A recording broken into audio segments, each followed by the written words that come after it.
gusta la historia bélica? ¿Quieres ser parte de nuestra vieja guardia? Pues recuerda que también puedes escucharnos en formato audio podcast siempre que quieras desde la web o la app iVoox. Es gratis y ahí tenemos alojados más de 1000 episodios que se publican por lo menos una semana antes que aquí. Puedes acceder a través del enlace en la descripción del audio o desde el primer comentario fijado. Te esperamos.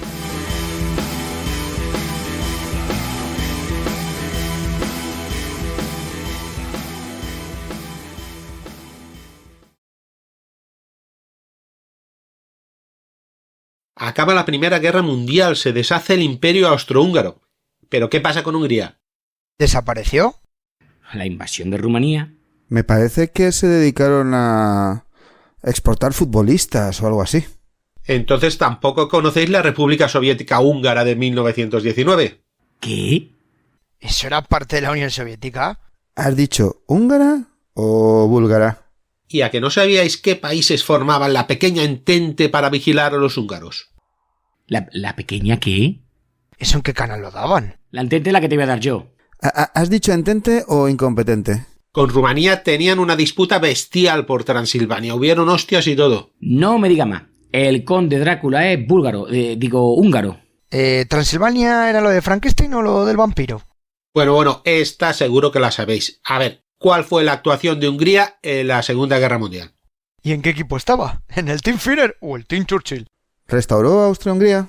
Ahora me va a decir que invadió Transilvania. Pero lo que seguro que no sabéis es que la última gran ofensiva de la Wehrmacht fue en Hungría. Sí, que va. Eso lo sé yo, lo vi en una peli. Fue en las Ardenas. Si es que no te enteras, Dani. ¿No viste a Telly Savalas allí con la metralladora matando alemanes? ¿A Henry Fonda en el avión? Si el vaquerizo no lo ha contado, que es un intelectual. Eso, si en el canal Historia no sale, es que es mentira. Ya te digo yo a ti.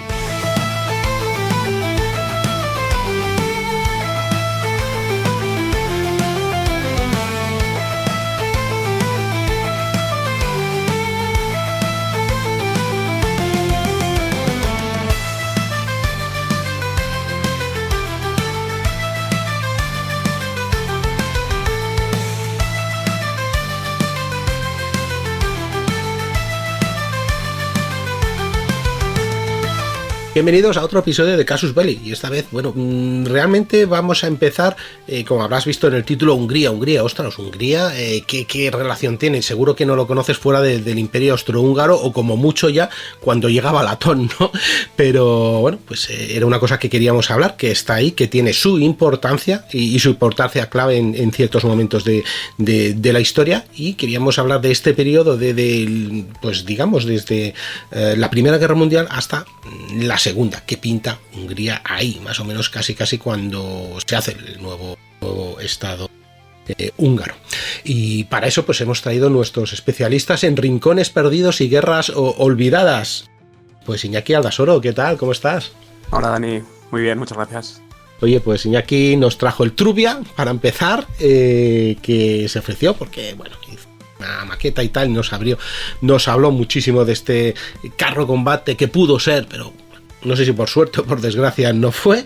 También habló del conflicto de Perú-Ecuador, desconocidísimo, pero muy aplaudido, muy comentado por vosotros también en el 41. Y luego nos trajo un conflicto de los 60, pero muy retro, ¿no? Que trajiste también esta guerra del fútbol con una entrevista de un aviador incluido, ¿verdad? Sí, eso es el conflicto entre Honduras y El Salvador en el año 69. Y hablamos con Coronel Cepeda. Con el Coronel Cepeda, eso es. Sí, señor, Piloto qué grande.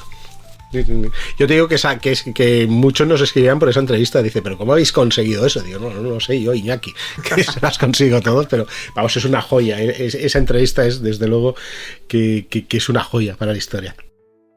Bueno, ¿por qué se te ocurre Hungría? Que no dices, hombre, Rumanía es más fácil, Austria hasta que se la comen, no sé, Checoslovaquia, por ejemplo, también es un caramelo jugoso, pero Hungría, dices, ostras, tal vez junto con Bulgaria es la que menos nos acordamos, por lo menos en Occidente.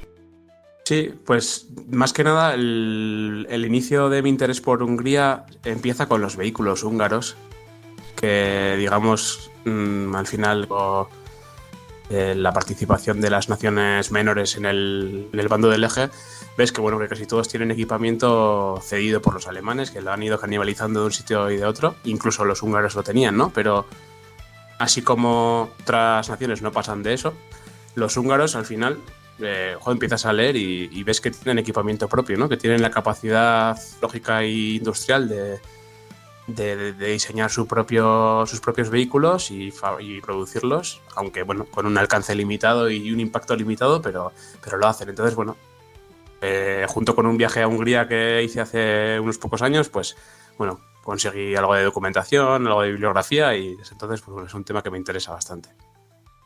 Sí, porque la verdad no era tan fácil ya en ese momento hacer un... aviones sí, aviones es que, digamos, jugar una liga, ¿no? Yo tengo un diseñador, tengo un motor y ya puedo más o menos construir un avión y luego sale como sale. Que Hungría tuvo sus aviones también, muy limitadamente, pero tuvo sus proyectos y algún observador bombardero de los años 30 tuvo.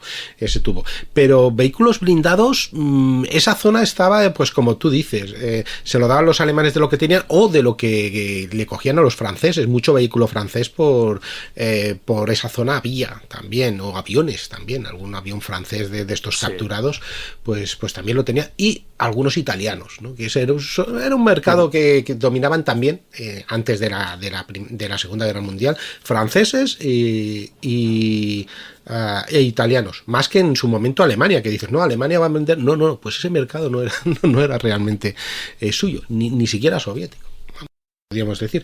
Pero bueno, pues lo que pasa es que vamos a hacerlo, ya te digo, habíamos propuesto hacerlo en plan miniserie, porque si no nos podemos estar hablando de 8 horas, ¿no? de este recorrido, ¿verdad? Sí, yo creo que sería un poco suicida.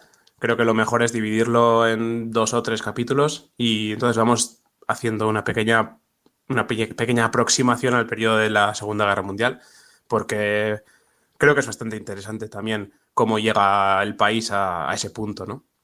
Vale, pues entonces tú lo que propones es evidente que para hablar de Hungría en el pasado siglo hay que hablar de esta especie de confederación de Austria-Hungría, donde me temo que Hungría era un poco el socio pequeño, ¿no? Era el pequeño entre los grandes. Uh-huh. Porque, bueno, sí, comparado con Austria, digamos que tenía un papel subordinado, pero luego había muchísimas otras nacionalidades que estaban completamente infrarrepresentadas en las instituciones. O sea que, bueno, era como era cabeza de ratón o cola de león. Pues eso, ¿no? Sí, porque tampoco es que se llamaba Imperio Austrohúngaro Checo, Eso es. total, no, pues era austrohúngaro. Bueno, pues ahí estaba el trozo de banderita húngaro, pues por algo sería. Si te parece bien, Dani, podemos hacer rápida una introducción, digamos, de la forja de la nación húngara, tal como la conocemos hoy en día. Ah, perfecto. Y sí. llegamos a Austria-Hungría y llegamos a la Primera Guerra Mundial, porque hay algunas cosas que luego van a tener importancia en los sucesos que vendrán después. Entonces yo creo que podemos hacer rápidamente una perspectiva general, ¿no? Bueno, pues lo primero que tenemos que tener en cuenta cuando pensamos en Hungría es que es una pequeña excepción, ¿no? Digamos, comparado con el resto de las naciones que se encuentran a su alrededor en Centro Europa y Europa del Este, que son naciones eslavas, pues los húngaros no son eslavos. El territorio de Hungría ha sido, bueno, digamos que una autopista por la que han pasado todas las tribus y todos los que han venido desde el este para invadir Europa. Y pues una de las tribus que hizo ese proceso pues se quedó allá, ¿no? Que fueron los magiares, que llegaron allá antes que ellos. Habían pasado los hunos, los házaros, los ostrógodos, lombardos, ávaros, pero los que finalmente se asentaron fueron los magiares en el año 896. Y esta gente, que era una cultura, digamos, de la estepa, venía pues de Asia Central, no es un pueblo de raíz eslava, sino que es un pueblo fino, de una lengua fino-ugria. Digamos que en Europa estarían emparentados pues con los finlandeses, con los estonios, ¿no? Es un poco esa familia lingüística. Nada que ver con todos los eslavos que se asientan en esa zona luego después. Estos pueblos se asientan en esta zona y empiezan a asentarse allá y a relacionarse con sus vecinos, ¿no? Que principalmente son Bizancio y los francos, que son las superpotencias de la época, y luego en el sur también los búlgaros. En ese momento llevaban ya un tiempo guerreando con los bizantinos y estaban dando bastante guerra en toda la zona de los Balcanes, ¿no? En el año 1000 ya se constituye como un reino medieval con toda su forma, digamos, el primer rey Esteban, que fue el primer rey cristiano de los húngaros. Y durante esa época, digamos que se establecieron ya los distritos administrativos que se mantendrían como tales hasta el final de la Primera Guerra Mundial, en lo que es, digamos, el hinterland húngaro, ¿no? Y se incorpora también la actual Croacia. Durante varios siglos conviven en esos territorios, pues, húngaros, croatas que sí que eran eslavos, búlgaros musulmanes del Volga. Los búlgaros también eran un pueblo que venía de la estepa que se asaltó pues digamos, en toda la orilla del Mar Negro, judíos, y conviven con cierta armonía bajo la corona húngara, hasta que en el siglo XIII, en 1241, pues vienen los mongoles y invaden toda esa zona.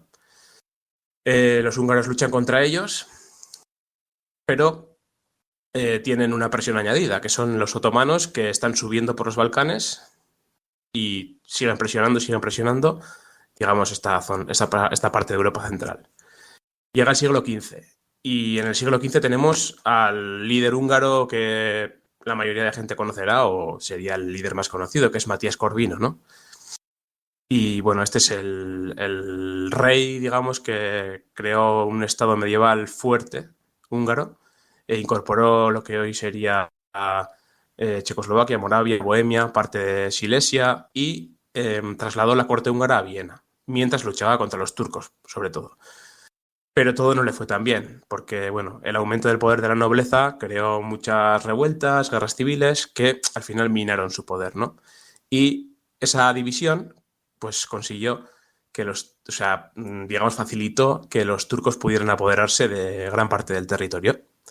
Y aquí ya entra la división del territorio medieval húngaro en 3 partes, que será, pues, uno de los factores que intervendrán en las problemáticas que vayamos a nombrar durante todo el podcast, ¿no? Digamos que la parte norte y el oeste queda bajo el control de los Habsburgo, ¿no? De los emperadores afincados en Viena.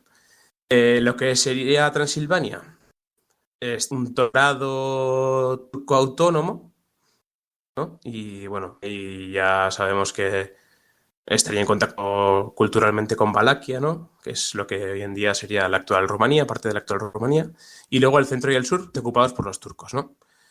Entonces, estas migraciones creadas por la presión turca, de alguna forma obligan a cierta parte de la población que estaba asentada en esas zonas que habían sido ocupadas por los turcos, que serían, pues, serbios, serían valacos romanos, digamos que empiezan a huir del sur y acercarse, migrar hacia las zonas controladas por los húngaros, ¿no? Entonces, ahí empieza a crearse un problema que los húngaros llamaban la cuestión de las nacionalidades, que durante el siglo XX y finales del XIX y principios del XX, pues fue uno de sus mayores problemas.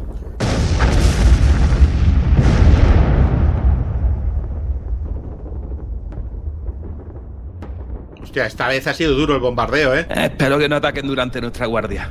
Yo no lo creo. Hasta el alba esta gente no ataca y eso ya lo defienden otros. Bueno, pues saca ese altavoz que tiene y pon ese casus belli todo guapo, que así se nos pasa ante la noche. En la cara de los Boers, que tampoco sabían qué montaña era. ¿Pero cuál es? Subimos esta y dice, no, es que esa es más alta. No, pero nos han dicho esta. Pues, y los Boers en la más alta disparando. No, exacto. Es que dice, ¿pero esto qué es? ¿No? O sea, y claro, ahí es muy difícil, ¿no? Identificar cualquier cosa. Y aparte, que los mapas difieren. Los que tienen una división difiere de lo que está otra división. Dice, bueno, pues ya está. Y es que ya... Pero yo este no lo oigo yo, ¿eh? Ah, sí, hombre, es Casus Belli Fans. Sale todos los viernes. Yo no tengo de eso, tío. Exclusivo para fans. ¿No eres mecenas de Casus Belli? Es que con lo que cuesta al mes me compro un cacharrito de cerveza a la cantina o 10 cigarritos. Es caro. Caro, 600 episodios a medio céntimo cada uno, yo no lo veo tan caro, ¿eh? Y uno nuevo cada viernes. Es más barato comprarme Lola o el lectura. Flipo con tu literatura, pero ¿a ti te gusta la historia de verdad o...? Que la historia ya me la cuenta Vaquerizo, que es un intelectual. Sí, es que es así, es que es una realidad social informativa. Sí, bueno, premio Nobel, vamos. Y en Antena 3 y 3.5 a veces dan alguna noticia buena. ¿Y qué podía salir mal? No es que no me guste, que sí me molaría, pero que yo, con lo que me costaría el año, me compro los discos del Quevedo. Los libros, querrás decir. ¿Que sabe escribir? No, para reggaetón no hace falta escribir, hombre. Todos quieren contigo. ¿El reggaetón? A mí eso no me la cuelas. A ver, dime en serio que te gusta eso. Tanto como el Sebo Rata. Venga, va, que ya no cuela. Tú lo que eres es un agarrado. Que no... Pero bueno, a ver, 600 episodios del histórico y uno de fan cada viernes. Sí, sin publicidad. Y un pone que yo quisiera escucharlo, que tengo que hacer, que no es para mí, que es para mi primo, ¿eh? Bueno, tu primo le daría el botón azul de apoyar. ¿Y puede pagar con tarjeta? Con tarjeta y con PayPal. ¿Y puedo darme de baja cuando quiera? No, lo heredarán tus nietos cuando ya no estés. Pues claro que te puedes dar de baja cuando quieras. Que no es para mí, ¿eh? Que es para otro que también se está quitando. Que no pasa nada, que no eres peor persona ni te obliga a nadie, que no me des la vara, que puedes escucharlo conmigo en la trinchera. Yo solo le apoyo en mecenas porque quiero y porque me gustan y por apoyarles y ya está. Pues ¿sabes lo que te digo? Pues ahora los voy a apoyar. Vale, ahora tú haz lo que quieras. ¿Medio céntimo el episodio, Quillo? Sí. ¿Y un fan cada viernes? Que sí, pesado. Sin publicidad. Sin publicidad. ¿Es mejor PayPal o tarjeta? Mira que eres listo, Visa Platino para ti. Siglo XVII, los Habsburgo parece que le dan la vuelta a la tortilla, tienen victorias militares, consiguen pues vencer a los turcos y tanto Hungría como Transilvania pues pasan a formar parte del imperio de los Habsburgo. Digamos entonces que lo que era el antiguo reino de Hungría queda integrado dentro de la corona austria, ¿no? Pero no está completamente... no es un movimiento homogéneo y parte de la población y de la nobleza no están de acuerdo, por lo que pues se van dando levantamientos periódicamente. ¿Cuál es el mayor de estos levantamientos? 48, en el que los rebeldes húngaros se levantan en armas, forman su ejército y derrotan varias veces a las fuerzas, digamos, centralistas austriacas, hasta que, bueno, al final el peso del poder central austriaco y la intervención rusa, pues consiguen pues aplastar a los rebeldes húngaros. Pero, bueno, estos movimientos políticos, digamos que no quedan en nada, porque ya unos años después, cuando Austria es derrotada por Prusia en la guerra de los 7 semanas, ante en ese momento de debilidad consigue que bueno, pues el emperador firme un compromiso en 1867 en el que digamos que consigue que Hungría tenga el mismo estatus que Austria, con sus propias instituciones, su propio gobierno, su propio parlamento, su propio ejército. Entonces ahí es cuando, de ser el imperio austriaco, pasamos a tener el imperio austrohúngaro, ese imperio bicéfalo con dos coronas en la cabeza del mismo monarca, ¿no? Lo que pasa es que, bueno, pues ese proceso de integración pues es bastante complejo porque tenemos dos cabezas, pero en realidad no solo hay dos pueblos, no hay solo dos naciones, sino que hay un crisol de población serbia, eslovaca, valaca, gitana, turca, búlgara, albanesa, bosnia, ¿no? Es una verdadera locura checa. Esto será una cuestión bastante difícil de manejar. Llegamos, digamos, al inicio de la Segunda Guerra Mundial, ¿no? Desde la guerra con Prusia, Austria-Hungría, pues casi no ha tenido conflictos militares. Tuvo una intervención en 1878 con la que ocupó Bosnia y Herzegovina, pero fue poco cruenta. Entonces han sido, digamos, unos años de desarrollo económico Pero en 1914, pues lo que has comentado, ¿no? Y esto conocemos los sucesos, el asesinato del archiduque, Matuma Serbia para entregar a los organizadores, los perpetradores del atentado y al final, pues la entrada de Austria-Hungría en guerra con Serbia y efecto dominó que causa, en el que todos los aliados de ambos bandos tienen que empezar a movilizar a sus tropas, entrar en la guerra, y es una tormenta perfecta que deriva en la Primera Guerra Mundial. Pues sí, ya lo tenemos situado y bueno, van codo con codo e incluso hacen armas conjuntas. Hemos hablado, en su momento hubo un episodio del Biribisunitis, no sé si te acuerdas, de uno, bueno, era uno de los acorazados que fueron a luchar, que pues construían entre los dos, ¿no? Porque en ese momento, a ver, para quien no lo sepa, Hungría tenía mar, no el lago que tiene, sino que tenía mar, tenía como una franja para un mar y tenía sus propios astilleros y toda la historia, ¿no? Exactamente como acabaría esa lengua de tierra que llegaría a la costa dálmata. Pero bueno, pues todos unidos vamos a vencer, vamos a comernos a esos serbios que se han creído, y se desata la caja de Pandora ahí entre los horarios de los ferrocarriles y las movilizaciones de ejércitos que están preparados para la guerra desde la paz armada, vamos, desde el 1880, pues empezamos la guerra. ¿Qué es lo que hacemos? ¿Qué es lo que hace? Porque Hungría estaba de acuerdo también, digamos, también esto es beneficio para todos. Bueno, en general, lo primero que tenemos que pensar un poco que Austria-Hungría era un país bastante poco democrático, así como, por ejemplo, en Austria se habían aprobado algunas leyes que ampliaban el censo y creaban una suerte de sistema electoral pseudo-democrático.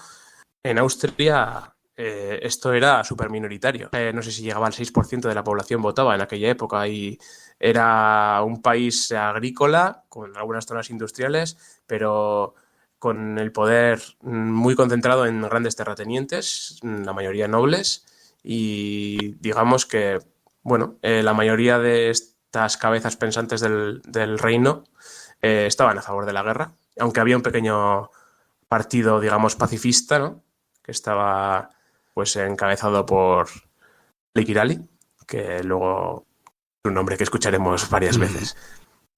Por contextualizar un poco, y vamos a hablar del ejército húngaro, austrohúngaro en la Primera Guerra Mundial rápidamente. Creo que está interesante saber que el ejército austrohúngaro no era una sola organización, que estaba dividida en varios cuerpos, ¿no?, en varias organizaciones, ¿no? Sí, un caos en toda regla. Sí. Bueno, digamos que teníamos el ejército común, que sus siglas son Kaiserlich und Königlich, KUK en alemán, o Chasari Skirali o algo así en húngaro, que no tengo ni idea de húngaro, de cómo se pronuncia esto. Que era, digamos, el ejército común que se reclutaba en todas las partes del país, ¿no? Digamos que sería algo como la Policía Federal de Estados Unidos, que tiene su jurisdicción es todo el país, no es algo estatal. Pues esto también, el ejército regular, común, reclutado todo el Imperio Austrohúngaro. Pero luego, por otro lado, teníamos las milicias, el ejército propio de cada una de las coronas, de las dos coronas que formaban el imperio. Por un lado teníamos el Landwehr imperial austriaco y el Honved real húngaro, que estaba reclutado en Hungría con tropas de origen húngaro o de otras etnias que vivían dentro del territorio de la corona húngara. Porque cuando hablamos de la corona húngara no hablamos solo de gente que sea étnicamente húngara, sino que vivía dentro de los territorios de la corona. Vale. Y luego, además, tendríamos una reserva, que sería el Landsturm austriaco o el Nepfelkeles húngaro, que sería para la gente que estaba en la reserva entre 34 y 55 años. Entonces tenemos ya un baile de siglos bastante interesante, ¿no?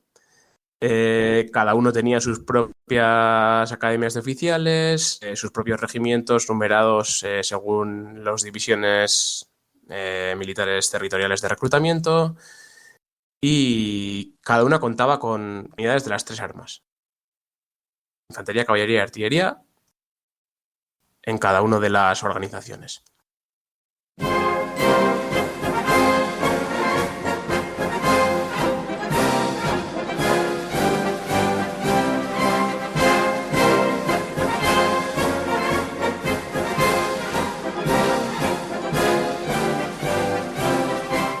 los soldados checos, por ejemplo, sabían hablar magiar, o los húngaros sabían, no te digo los oficiales, pero sí que la tropa sabía alemán.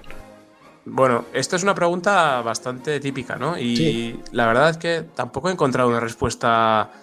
Yo, por lo que he podido leer, bueno, me imagino que las etnias que vivían dentro de la corona húngara, las que estaban alfabetizadas sí que hablarían, aparte de su lengua materna, hablarían el húngaro. Sin embargo, habría tasas de soldados que serían analfabetos, seguro. Entonces estos seguramente hablarían su lengua materna y punto. Por lo tanto, sí que he leído que se intentaba que, en base a la composición de las unidades, se ponían oficiales que fuesen de esa etnia para poder comunicarse con la tropa y que supieran el idioma vehicular de su organización, que sería el húngaro para el Honved o el alemán para la Landwehr. Y en el ejército común, pues me imagino que se hablaría en alemán. De momento un poquito lioso, ¿no? Esto de comunicarse, pero sí que es verdad que dices, bueno, esta división, tú lucha como división, y esta división es, pues, eso, de esta Palaca, parte hablan en romano. Por ejemplo, sí, porque son de la Transilvania, o estos de italianos, pues bueno, de italianos, y ese ya son los oficiales, o simplemente el Estado Mayor de esa división o de la unidad que sea, que habla también habla también alemán, ¿vale? Yo supongo que sería así. De todas formas, sigue siendo un poquito más trabajoso, ¿no? Necesita bastante más burocracia y más pasos para que lleguen las órdenes, no sé. Sí. Yo lo veo un poco liado, incluso, bueno, llego a un pueblo que se habla serbo-croata. Vale, y no está pues es nuestro, pero se habla serbo-croata. Y yo resulta que hablo eslovaco. Ostras, pues... Bueno, me imagino... Y vas dando vueltas, a ver, tendrían sus traductores y sus historias, pero... Nos reímos bastante con este tema, pero me puedo imaginar que, por ejemplo, en el ejército francés podría pasar algo parecido, ¿eh? Me imagino que habría bretones que no sabrían hablar en francés o vascos que no sabrían hablar en francés, seguro. Es muy posible, sí, que hasta cierta época, y más ya te digo, en Austria-Hungría, que era una especie de crisol de varias nacionalidades, que era muy difícil y todavía era muy caro crear lenguas vehiculares, ¿no? Y como has dicho tú, esto era una autopista de todo el que quería pasar, ¿no? Y asentarse. Entonces, pues bueno, no es que tuviesen 3-4 siglos seguidos para asentar una lengua entera sobre un territorio. Ahí cada uno, pues a saber, oye, vete a alfabetizar a estos de esta montaña. Sí, hombre, tío, espérate que tenemos los turcos aquí, ¿no? Pues eso, vale. ¿no? Siempre, yo supongo que a todo el mundo nos sale esa pregunta. No era un montón de nacionalidades y hacía. Sí, hombre, es lógico.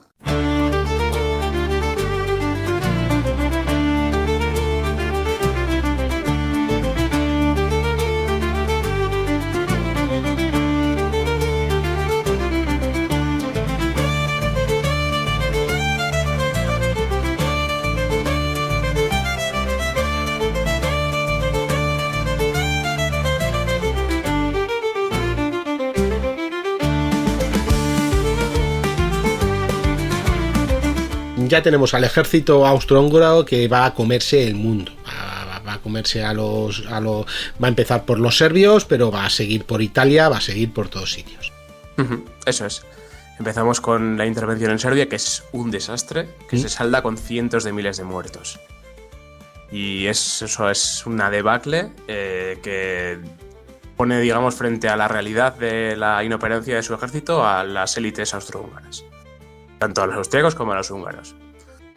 En 1914, más o menos, podemos decir que Hungría tendría el 40% de la población de Austro-Hungría.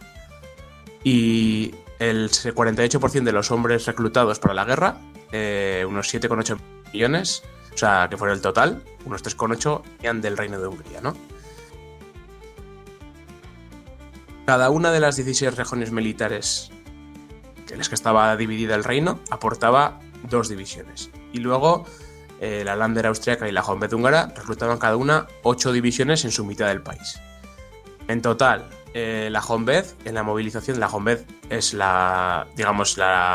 ejército propiamente de la corona húngara, que luego es un nombre que se mantiene también en la Segunda Guerra Mundial, en su movilización de 1914, pues cuenta con 32 regimientos nombrados según su lugar de guarnición, incluyendo los croatas, que también estaban encuadrados en regimientos croatas.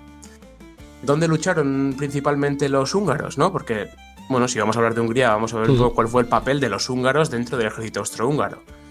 Pues sí que hubo cierta división étnica a la hora de asignar o frentes, ¿no? Las unidades étnicamente húngaras combatieron principalmente en el frente ruso y en Italia, en los Alpes, en el frente alpino. Pero también hubo algunas excepciones. En el frente occidental también hubo algunas baterías austrohúngaras que se utilizaron para apoyar a los alemanes en los asedios de las fortalezas belgas y en la batalla de Ypres. Y después se volvieron a enviar al frente oriental para luchar contra los rusos. Y en cuanto a unidades así, digamos, 100% húngaras, su papel, bueno, pues hay algunas acciones reseñables, ¿no? En general podríamos decir que en general el ejército austrohúngaro, pues a la defensiva, o sea, a la ofensiva se mostró pues bastante inoperante, pero a la defensiva pues era un ejército a tener en cuenta, aunque sufrió derrotas muy apabullantes, también pues resistió de forma bastante heroica en muchas ocasiones. Si empezamos del principio de la guerra, podemos decir que los propios húngaros tuvieron algunas victorias. En diciembre del 14, cerca de Cracovia, vencieron a los rusos en la batalla de Limanova, detuvieron el avance ruso hacia Cracovia, y ahí el peso de la ofensiva, sobre todo, la tuvo la caballería húngara. Y fue muy importante porque fue una de las últimas victorias austrohúngaras sin asistencia alemana, ¿no? De forma autónoma. Luego el papa alemán tenía que ir a echarles una mano cuando las cosas se ponían en realidad bastante feas, ¿no? En el frente de Lisonzo, las fuerzas húngaras participaron en las 12 batallas. Y los pobres húngaros también fueron los que se comieron la peor parte de la ofensiva Brusilov en el 16. Eso te iba a decir, todo lo que venía por el este, luego se comería la rumana, al principio también, sí. Exacto, eso es. Se comió también la ofensiva rumana a Transilvania y al final, bueno, con apoyo alemán consiguieron detener tanto la ofensiva rusa como la rumana, pero tras sufrir muchísimas bajas. Se suele recalcar el papel de la 29ª División del Honved, porque digamos que fue una unidad que con cierto asesoramiento alemán puso en práctica tácticas de infantería bastante ofensivas, de tema de batallones, o sea, de unidades de asalto, de Sturmtruppen, en el frente rumano. Y también es interesante, porque es algo que en el imaginario colectivo nunca aparece, que hubo unidades austrohúngaras y una unidad del Honved, digamos de la Guardia Nacional, por llamarlo de alguna forma húngara, desplegada en el frente occidental en 1918 para reforzar las defensas alemanas. ¡Oh! ¡Ostras! Sí. Eso es lo que no nos suele cuadrar, ¿no? Sí. Entonces, bueno, vamos, que el balance al final de la guerra, ¿no? La cuenta del carnicero. Y bueno, lo que les quedaba a los pobres. Bueno, cuando termina oficialmente la Primera Guerra Mundial, Hungría ha movilizado a 3,8 millones de personas para la guerra, de los cuales 2,1 millones, de 55%, fueron bajas. De los que 661.000, el 17% del total, fueron muertos. Ya es. Que suponían el 3% de la población de 1910. Pues tremendo, de momento tremendo. Pero lo peor de todo es que solo era el principio de sus desgracias.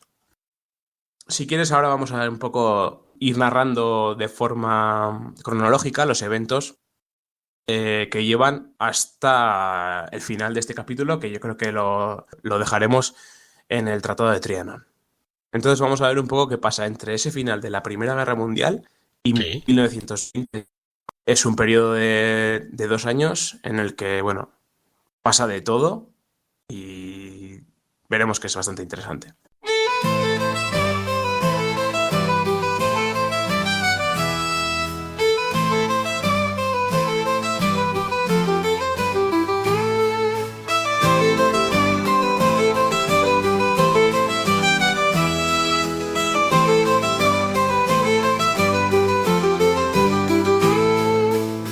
Bueno, hemos dicho que Austria-Hungría entra en la guerra en 1914 y en 1918, debido a una serie de derrotas en el frente italiano, ¿no? Las últimas batallas de Lisonzo y a las ofensivas italianas que consiguen romper por fin después de echar tanta carne al asador, tanta la picadora, la trituradora, consiguen romper las defensas austrohúngaras y alemanas, pues la monarquía austrohúngara se derrumba políticamente. Importante, tenemos que pensar un poco en qué posición está Hungría. Hungría está situada en Centro Europa y tiene de vecinos a varios enemigos, en este caso a Rumanía, que ha entrado en guerra en 1916, y a Rusia, que también es parte del Entente. Cuando la monarquía austrohúngara se desintegra, aún el país sigue en guerra, no se ha firmado ninguna paz y siguen ocurriendo eventos de forma dramática y muy rápida a su alrededor. En marzo del 18 se firma el Tratado de Brest-Litovsk.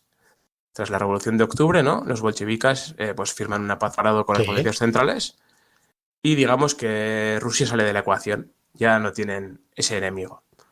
Lo cual no está mal, porque en ese momento también Rumanía estaba a cao, ¿vale? Recordemos. Eso es. Rumanía aún sigue en la guerra y un poquito más tarde de Brest-Litovsk, en mayo del 18, se queda sola y entonces se firma la paz con las potencias centrales, ¿no? El Tratado de Bucarest de 1918, y tiene que desmovilizar sus fuerzas y digamos que se queda un momento en el que Hungría se queda sin enemigos, sin nadie con el que luchar y en una situación de status quo fuera de la guerra.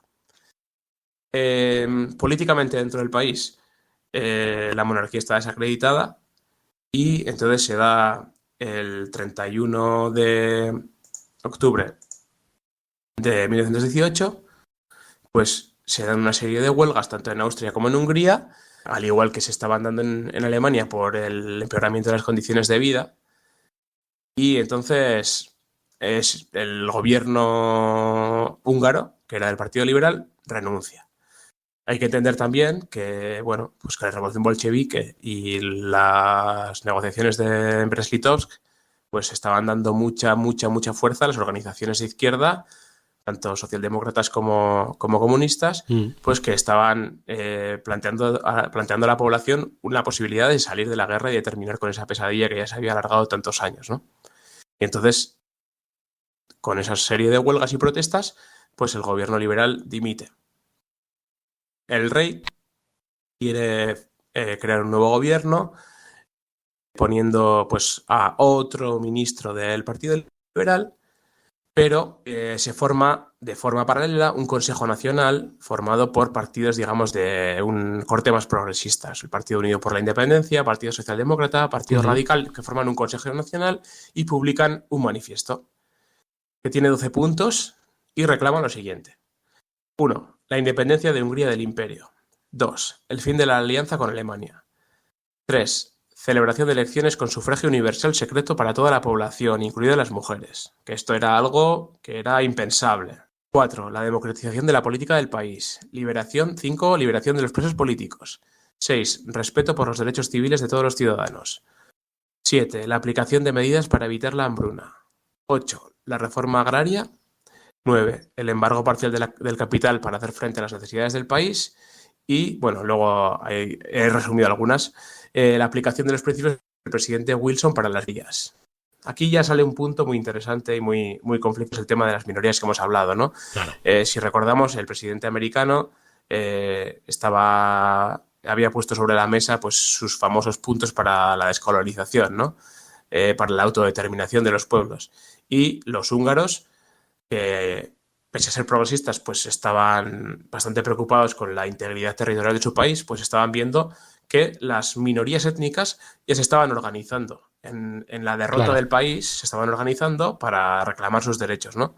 Y entonces aquí, bueno, pues dentro del programa pues se recalca que se van a aplicar los puntos propuestos por Wilson para dar una solución a ese problema endémico que puede ser fatal para el país.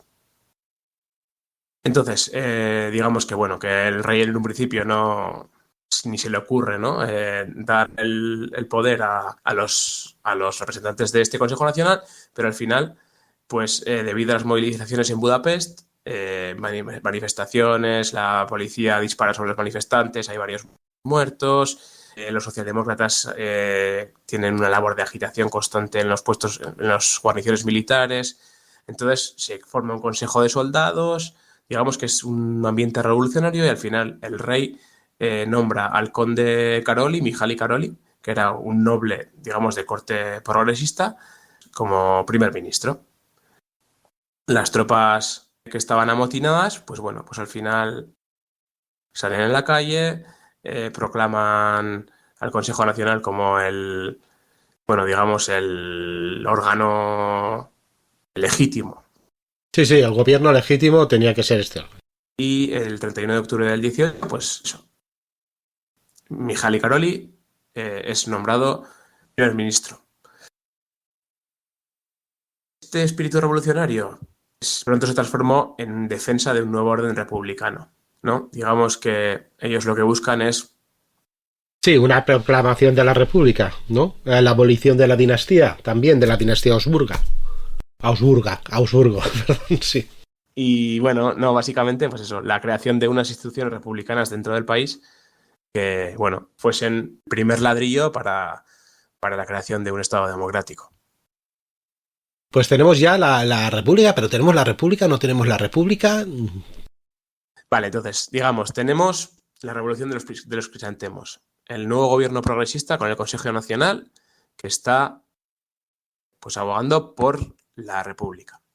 De la misma manera, el conde Mihály Karoli busca la salida de la guerra, porque aún están en guerra. Exacto. Entonces, como ellos ahora mismo se acaban de proclamar un país independiente, pues buscan ir a las negociaciones con la Entente no como parte de Austria-Hungría, sino como un país que se acaba de independizar del yugo austrohúngaro. Entonces, es un poco la baza que los negociadores del nuevo gobierno quieren jugar. Y la revolución de los crisantemos, como dices, realmente, ¿de quién es? ¿Es de las tropas, llamémoslo, húngaras o las tropas imperiales? Las tropas húngaras acantonadas en Budapest. Entonces es cuando ocupan los edificios estos y sí. Bueno, pues dan fuerza, ¿no? Andrea, ven y sácame de aquí. Pero no hay tiros en ese momento, en esa revolución, digamos que es una revolución incruenta, ¿verdad? Hay algunos muertos en alguna de las protestas. Vale. Que son reprimidas por la policía y sí que hay algún muerto, pero vamos, no es una revolución por las armas. Vale, no es una batalla de Bucarest en toda regla. Bien. Eso es. Entonces, ¿qué pasa? Para, de alguna forma, dar muestras de que el país, el nuevo gobierno, lo que busca es salir de la guerra y que es un gabinete pacifista, el ministro de Guerra da la orden de desarmar las Fuerzas Armadas húngaras el 2 de noviembre de 1918. Y el día siguiente firma el armisticio de Padua con los mandos italianos que, bueno, pues sacan a Austria-Hungría de la guerra. Sí, es cuando por fin entran hasta la cocina, vamos, de Austria. Eso es. Bueno, importante aquí. Digamos que los antiguos enemigos de Austria-Hungría ahora mismo están siendo favorecidos por los vencedores, ¿no? Por las principales potencias vencedoras que son, pues, Francia e Inglaterra, ¿no? Y Reino Unido. Lo que buscan es crear una serie de estados tapón, una serie de estados fuertes en Centro Europa que supongan un contrapeso y una medida de control para que las potencias centrales no puedan volver a tener el peso que tenían antes de la guerra, ¿no? Entonces se crea, digamos, la pequeña entente entre los estados que han salido de la derrota de Austria-Hungría, básicamente, que son tres, que son Yugoslavia, que ahora aún se llama el Reino de los Serbios, Croatas y eslovenos, creo que eslovenos, eso es. Luego se crea Checoslovaquia, Y tenemos a Rumanía, que, bueno, está fuera de la guerra. Pero va a meter la cuchara, ¿verdad? El día 10 de noviembre, ya una semana después de que Austria-Hungría se rinda, vuelve a declarar la guerra, vuelve a entrar en guerra y ataca a dirección Transilvania, ¿no? O sea, ellos ya van a intentar tener una ganancia territorial. Cuando entraron en guerra en 1916 ya habían llegado a una serie de acuerdos con los franceses y los británicos, y entonces ya quieren hacer, bueno, pues que todos esos renglones en el papel se apoyen en hechos, ¿no? Y entonces quieren ocupar las tierras que según ellos pues les corresponden. Tenemos entonces a los yugoslavos, a los checoslovacos y a los rumanos intentando meter el cazo. ¿Qué reclama cada uno?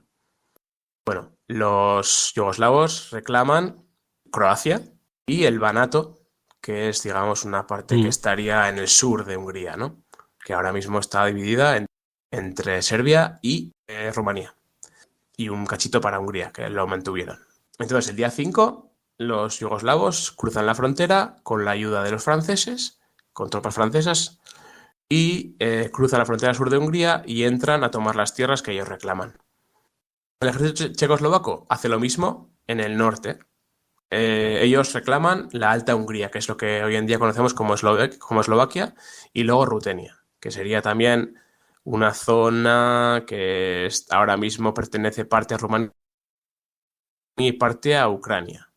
Y aquí el nuevo ejército checoslovaco, porque tenemos que pensar que Checoslovaquia no existía, Yugoslavia y Rumanía existían antes como países, Checoslovaquia acaba de surgir de la descomposición del Imperio Austrohúngaro. Pues aquí con las unidades étnicamente checas, básicamente, que se han adherido al nuevo gobierno, con asesoramiento francés e italiano, pues se crea un ejército así a trancas y a barrancas y se ocupan las partes que se están reclamando. Y Rumanía, pues lo mismo, ha declarado la guerra y ellos reclaman Transilvania, la Bucovina, que es, digamos, una zona también que está al noroeste de la actual Rumanía, y el Banato, que es la parte sur de Hungría, digamos, ¿no?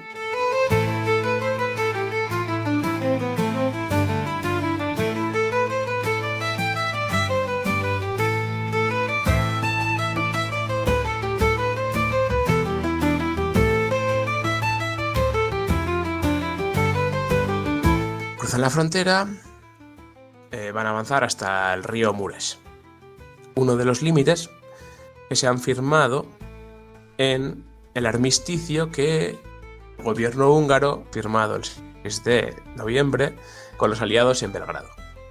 Digamos que consigue el gobierno húngaro firmar un armisticio por separado de los austrohúngaros con sus propias condiciones, que es lo que buscaba el gobierno revolucionario. Pero las condiciones son todavía peores que las que les ponen a los austecos.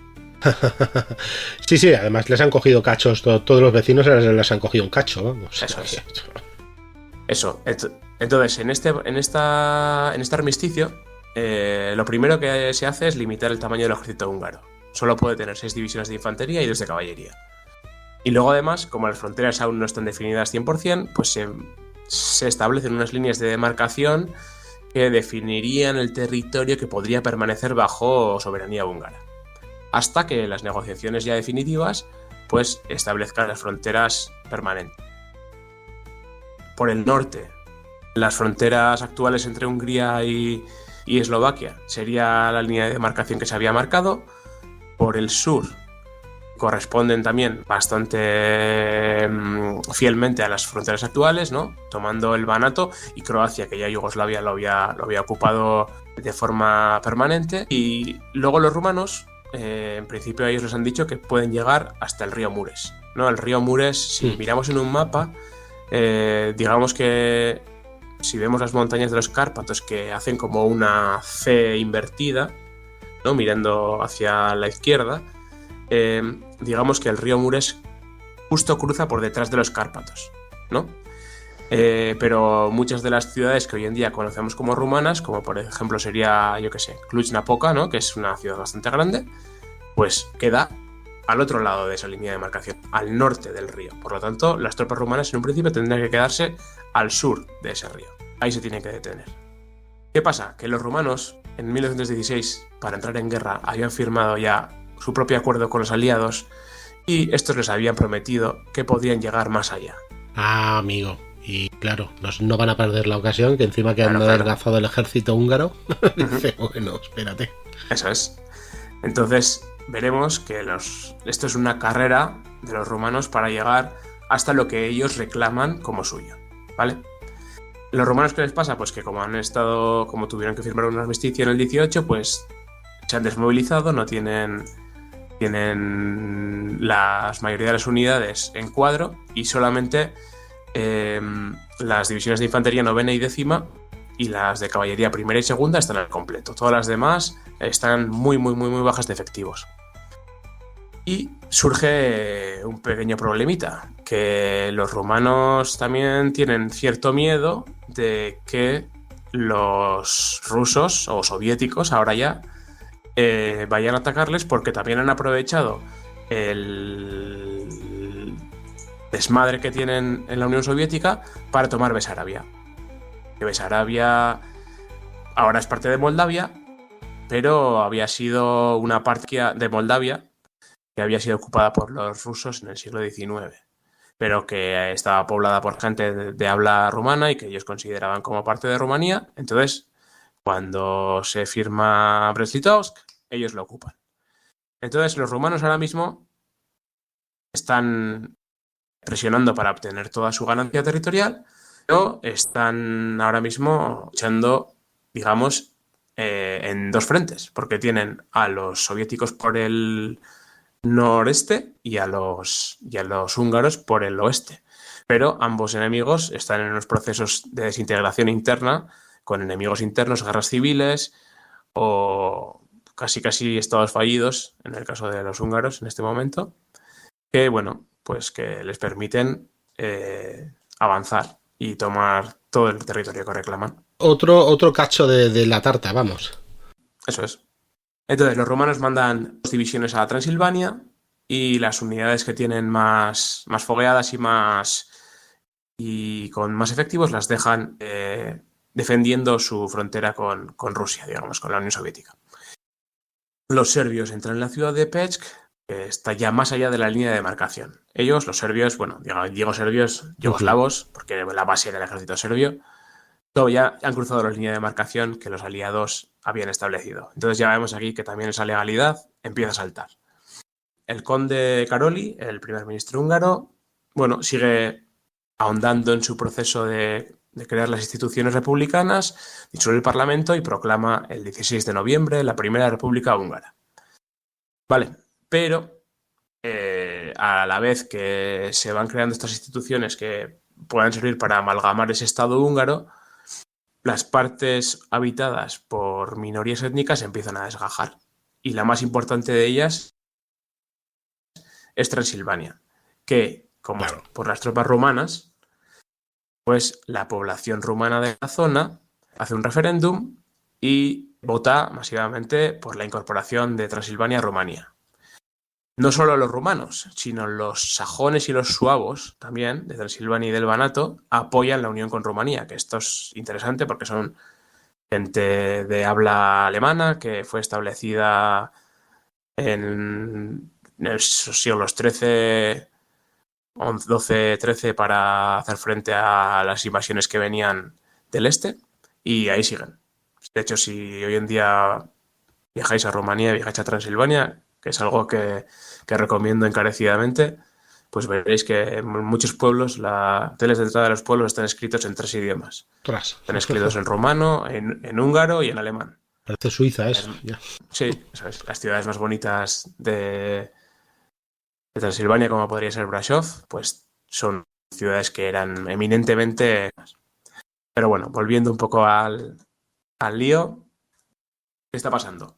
Vemos que aquí todos los países que pueden sacar cacho están presionando militarmente y además están saltando las líneas de demarcación establecidas en el Tratado de Belgrado. Dijeron los húngaros: Tenéis que evacuar Silvania, Eslovaquia y Rutenia. Tenéis que evacuarlo tanto militarmente como vuestras instituciones. Os tenéis que ir, porque esto va a pasar a formar parte de los nuevos estados que se han creado aquí. Y los húngaros, en este caso, si nos acordamos, han disuelto su ejército, no tienen una fuerza militar importante. Porque eso yo supongo que echaría mucho mano de milicias o algo así, ¿no? Si no, Sí. no lo tengo claro cómo van a poder enfrentarse de alguna manera. Nosotros tenemos que pensar que el gobierno de Karoli ha dado la orden de desmovilización, todas las unidades que van llegando del frente llegan a Hungría y se desarman. Y se desbandan las unidades. Se empieza a crear una institución, una organización que es la Guardia Nacional, en la que, bueno, pues digamos que siguiendo un poco el modelo de la milicia, como tú bien dices, pues a nivel local se van creando pequeñas unidades de autodefensa. Lo que pasa es que, bueno, digamos que tienen un buen sueldo y no son unidades homogéneas, no tienen mandos experimentados y no son una fuerza a tener en cuenta. Veremos que en los momentos en los que haya cierta resistencia o ya tengan que, bueno, presentar combate, pues estas unidades se disgregarán. Claro. Casi siempre. Hay una excepción, que es la división Sekeli. Los Sekeli son los sículos, que no son los sículos de Sicilia, sino son los sículos de Hungría, que son, digamos, otra etnia que hay dentro de Hungría, que hay bastante debate sobre su origen. Puede ser una de las tribus magiares, otros dicen que pueden ser otro pueblo estepario, pero bueno, mantienen sus propias costumbres y una identidad un poco diferenciada, ¿no? Y se crean muchas veces estas unidades de Guardia Nacional en base a este tipo de sentimientos de pertenencia, tanto pues, regionales, étnicos o lo que sea. Y esta división Sekeli sí que los Sekeli viven en Transilvania e intenta hacer frente a la ofensiva rumana. Y eso sí que aguantan. Durante un tiempo. Uh-huh. Luego veremos que llega un momento en el que los hacen prisioneros a todos. Los embolsan y los hacen a todos prisioneros. Y los tienen prisioneros de guerra hasta que los liberan en julio del 19. Entonces, la situación es esa, ¿no? Tenemos las fuerzas militares húngaras en descomposición. No son capaces de hacer frente al avance rumano, checoslovaco o yugoslavo. Y digamos que los yugoslavos y los checoslovacos han llegado hasta la línea, igual rectifican un poco para tomar alguna zona que a ellos les interesa, pero en general se están ciñendo bastante a lo que los aliados les marcan. Los rumanos van a por todas. Los rumanos están mandando 2 divisiones nuevas a los puntos de concentración en Transilvania y además reclutan 2 divisiones Transilvania con soldados étnicamente rumanos movilizados previamente en el ejército austrohúngaro. Y se establece un mando unificado. Los rumanos van a por todas. Ellos quieren llegar hasta el último punto en el que ellos creen que hay población étnicamente rumana. La idea de la Gran Rumanía, que es una idea que se repite muchas veces en, bueno, muchísimos países, ¿no? Pues está patente ahora mismo en la mente de los estrategas rumanos. Sí, el irredentismo rumano, si Eso quieres. es. ¿No? Sí. Y claro, y de todas las poblaciones que haya un rumano o que haya llegado un rumano y haya puesto y haya pisado ahí. Claro, si al final sí. O que históricamente hayan estado bajo un estado que ellos consideran del que ellos son legítimos herederos. Y si no, lo pinto ahora, no te preocupes. Todo lo que me lleve, sí, está claro. Bueno, sí, era el pensamiento de las élites de... Sí, no solo de los rumanos, ¿eh?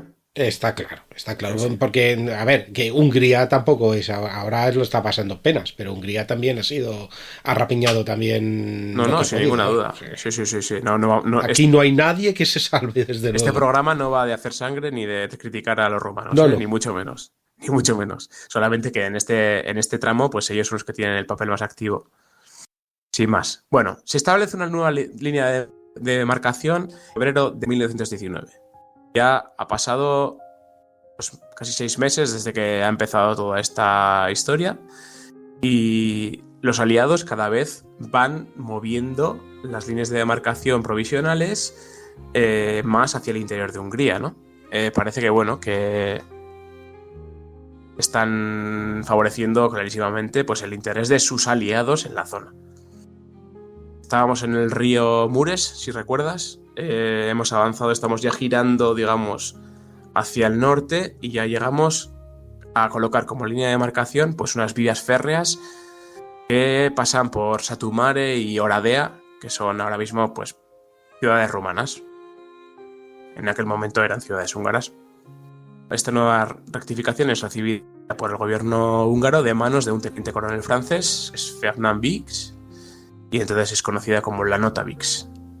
Y el gobierno pues, de Karolyi, como podrás entender, no había tenido más remedio que aceptar las anteriores líneas de demarcación, pero cuando ve que todo sigue perdiendo territorio, pues no le queda otro remedio que pues, expresar su queja y no aceptar estos términos, ¿no?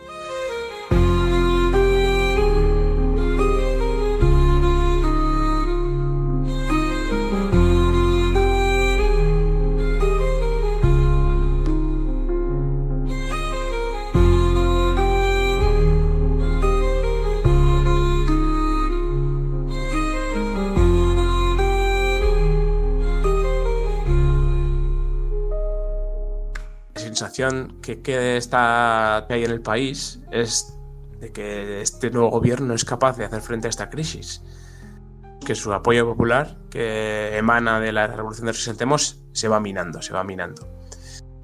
El primer ministro Irinkei dimite y empieza un proceso que desembocará en la creación de la República Soviética Húngara. Tenemos un personaje muy importante, es Béla Kun. Béla Kun era un abogado de familia judía húngaro que había servido en el ejército austrohúngaro y había sido hecho prisionero por los rusos. Y había estado internado en Rusia, por lo que fue testigo y partícipe de la Revolución de Octubre. Él militaba en el Partido Socialdemócrata húngaro antes de la guerra y cuando, bueno, pues se ve inmerso en ese proceso revolucionario ruso, pues se hace comunista y es uno de los creadores de los fundadores del Partido Comunista Húngaro cuando es liberado de su cautiverio después de Brest-Litovsk. Vuelve a Hungría y crea el Partido Comunista Húngaro. Sin embargo, bueno, había sido encarcelado y con la caída del gobierno de Mihály Karolyi es puesto en libertad. El gobierno que cae cede el gobierno al Partido Socialdemócrata, que era, digamos, el principal partido de la oposición. El Partido Socialdemócrata, de forma secreta, ha negociado con los comunistas y forma un gobierno de coalición con ellos. En unos pocos días, los comunistas consiguen, bueno, hacerse con el control del gobierno, detienen algunos miembros prominentes del anterior gobierno, del anterior gabinete, y proclaman la República Soviética Húngara. ¿Qué desembocaron en estos sucesos? Pues les desconozco. Pero bueno, esto es un poco el resumen, ¿no? Al final, el nuevo gobierno de izquierda es capitaneado por la minoría comunista y se proclama la República Soviética Húngara. Cuenta con el apoyo de la Unión Soviética. Algo, bueno, bastante importante teniendo en cuenta que son los únicos que pueden suponer una amenaza para su principal enemigo, que es Rumanía. Hay que apuntar, perdona, que la Unión Soviética todavía no existe como tal, pero digamos que el apoyo de las 4 repúblicas socialistas principales que todavía están pegándose palos con los otros. Y que sería la ucraniana en este caso. Exactamente. Luego viene la intervención, luego la polaca, luego la guerra civil, etcétera, y hay un mare magnum increíble, pero sí, la Unión Soviética, creo, si no me equivoco, creo que es en el 23, cuando las 4 repúblicas, en ese momento solo existían 4 repúblicas, la caucásica, por ejemplo, no eran varias, era una, etcétera, firman y hacen la Unión Soviética. Pero bueno, digamos que la idea de los soviéticos es hacer una especie de unión de repúblicas de a lo mejor de toda Europa, ¿vale? O sea que a lo mejor la República Social Húngara o la República, te diré yo, polaca o la alemana o la que sea, pues que se uniese también a Esa era la idea, eso es. Vale, bueno, ¿qué pasa entonces? Tenemos un nuevo gobierno comunista que es aliado de los bolcheviques y está en una situación en la que, bueno, en un primer momento no tiene otro remedio que de alguna forma aceptar las nuevas imposiciones de los aliados y se retira a las nuevas líneas de demarcación y se crea una zona desmilitarizada. Entonces, digamos que ahora mismo los rumanos están ocupando toda la extensión de sus reclamaciones territoriales. Ahora viene un proceso bastante interesante, que es la formación del Ejército Rojo. Digamos que el ejército, llamémosle repcano húngaro, que estaba basado en milicias de la Guardia Nacional, que venían, bueno, pues de unidades creadas de ad hoc y de aquella manera, con los remanentes de las unidades que se habían desmovilizado, no era una fuerza a tener en cuenta. De hecho, muchos de los militares estaban completamente horrorizados viendo que el gobierno estaba cediendo y que estaban poniendo en tela de juicio la unidad territorial de Hungría. Y esto es lo primero que cambia con el gobierno comunista. El gobierno comunista lo primero que reclama es la reintegración completa de los territorios que pertenecían al Reino de Hungría. Por lo tanto, hace un guiño a todos esos monárquicos y nacionalistas que dentro del ejército estaban bastante espantados con la postura del gobierno anterior. Que se necesitan también apoyar en ellos, vamos. Sin ninguna duda, los necesitan 100%. Decretan una leva general, una movilización general de todos los varones entre 19 y 25 años.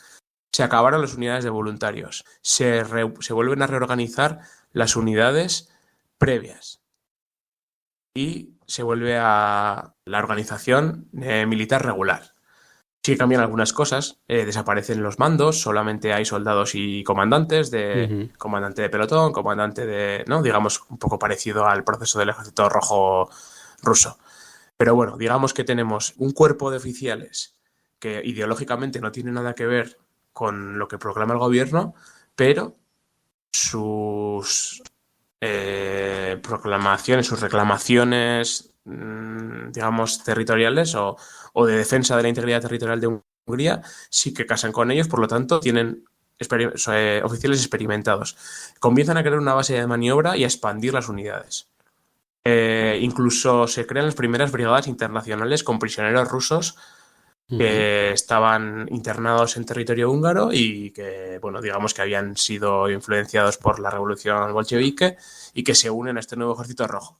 Y entonces se da aquí un proceso bastante interesante de reorganización muy, muy, muy rápida de todos esos recursos bastante dispersos y bastante escasos de los que contaban para crear un ejército que veremos que, bueno, que tiene cierta capacidad operativa. Comienzan una campaña de fortificación de los pasos de montaña para intentar frenar posteriores ofensivas rumanas. Estamos hablando de abril del 19. En este momento, cuando, digamos, se está ya organizando el Ejército Rojo, no de una forma meditada, planificada y siguiendo unos tiempos, ¿no? Digamos que esto era... se formaba un batallón, se le daba un entrenamiento mínimo y al frente. O sea, esto eran unidades muy flexibles, muy ad hoc, que se iban creando con los recursos de los que se iba disponiendo en cada momento. Pero, bueno, se comienza a poder guarnecer la línea de frente y crear una defensa operativa y consecuente del territorio húngaro del momento. ¿Esto cómo repercute en los combates que se estaban dando con los húngaros? O sea, con los rumanos, perdón. Pensemos que los rumanos ya han avanzado del río Mures hasta la línea del ferrocarril que queda, digamos, a la altura de Oradea, ¿no? Pero los rumanos no se van a parar ahí. Los rumanos en su mente tienen la frontera en el río Tisa. Que si miráis un mapa, el río Tisa está bastante cerca de Budapest. Y esa es su reclamación verdadera, que es la que habían firmado con los aliados en 1916. Por lo tanto, a finales, segunda mitad del abril del 19, lanzan una ofensiva. lanzando una ofensiva. En este momento es cuando hacen prisioneros a los Sekeli, que era esa división de la Guardia Nacional que digamos que era la única que mantenía cierta cohesión y capacidad combativa. Que, por cierto, Dani, te he pasado la marcha de los Sekeli. Sí, la pondremos. Venga, va aquí.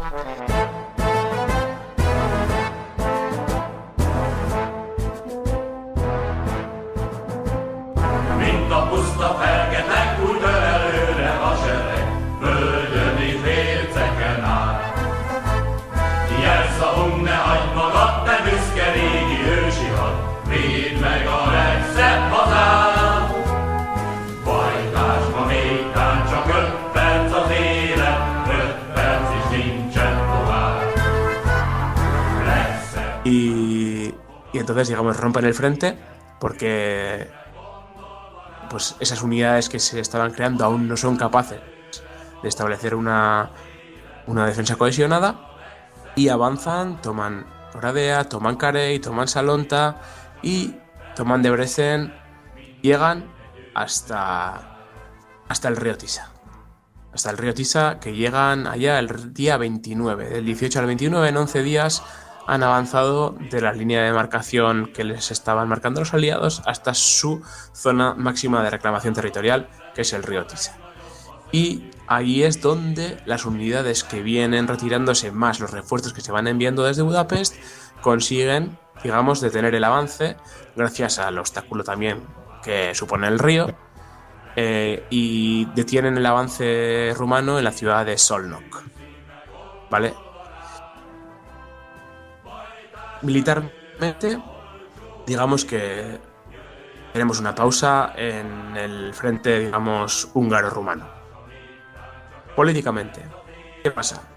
Bueno, o sea, un gobierno revolucionario, tenemos la República Soviética Húngara, pero también hay fuerzas conservadoras, monárquicas, que tienen algo que decir, ¿no? Y se crea entonces un gobierno contrarrevolucionario en Arad, que es una ciudad del sur de Hungría, que hoy en día es parte de Rumanía.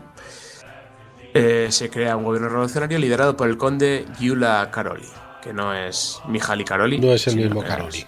Era su primo. Pero es su primo, de verdad. Sí, que aquí eran todas familias de terratenientes. Madre mía, sí, claro. Sí. Entonces, bueno, tenemos ya el gobierno contrarrevolucionario de alguna forma auspiciado por las naciones aliadas. Los franceses están viendo que los rumanos se están pasando un poco de la raya, ¿no? Ellos les están intentando poner unas líneas de demarcación. Los rumanos, de momento, no les han hecho caso en ningún momento, porque ellos dicen que ya tienen algo firmado de antes y les da igual. A finales de abril les dicen que se tienen que retirar de donde están, que no avancen y que se retiren a su primera línea de demarcación. Al final, después de negociar, lo único que consiguen es que los rumanos les prometan que no van a cruzar el río Tisa. ¡Ay! Vámonos a otro lado. Los rumanos tenían otro problema, ¿no? Hemos comentado. Tenían un miedito, ¿no? Aquí ahora viene el ministro de Asuntos Exteriores chevique, Georgi Chicherin. Como hemos comentado, yo aquí había apuntado soviético, pero sí, bueno, no sería soviético, sería de la República...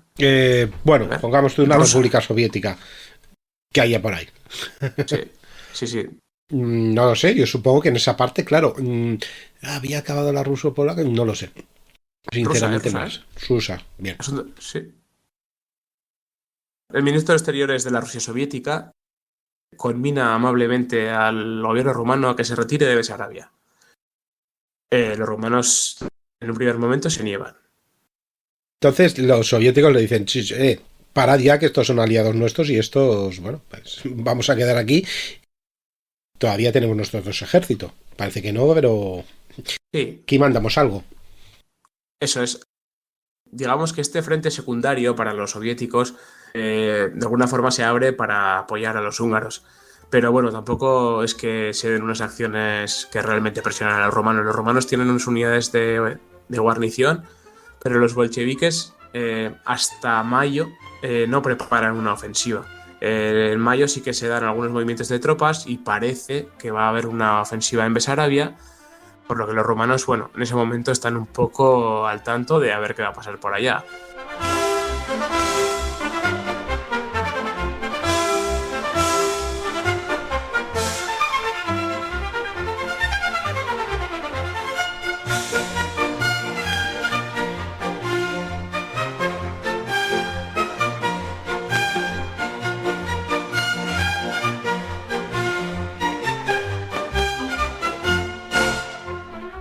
Sí que hay ataques, el 27-28 de mayo se dan algunos ataques en la zona de Bender, en Tillina, lo que ahora mismo sería Transnistria. Entonces los romanos pues en junio trasladan algunas unidades a esa zona, pero bueno, los soviéticos tienen bastante jaleo con sus propios problemas internos y al final las tensiones en la zona de Sarabia disminuyen. Por lo tanto, aunque sí que han conseguido atraer tropas romanas a la zona, en realidad no ha habido ningún ataque de cierta significancia en la zona. Su problema sigue siendo qué hacen los romanos en la puerta de mi casa, esperando en la orilla oriental del río Tisa. Y están viendo que la cosa pues no va nada bien, porque los romanos siguen, a pesar de que han dicho que no van a cruzar, pues lanzan el ataque de tanteo. Han tomado la ciudad de Solnok, que está justo en el río, y bueno, pues parece que toman una decisión bastante salomónica y deciden solicitar la paz con Rumanía. El gobierno comunista está dispuesto a ceder todas las demandas territoriales de Rumanía a cambio de que cesen las hostilidades y de que los reconozcan legítimamente. Y bueno, pues parece que esto se acepta.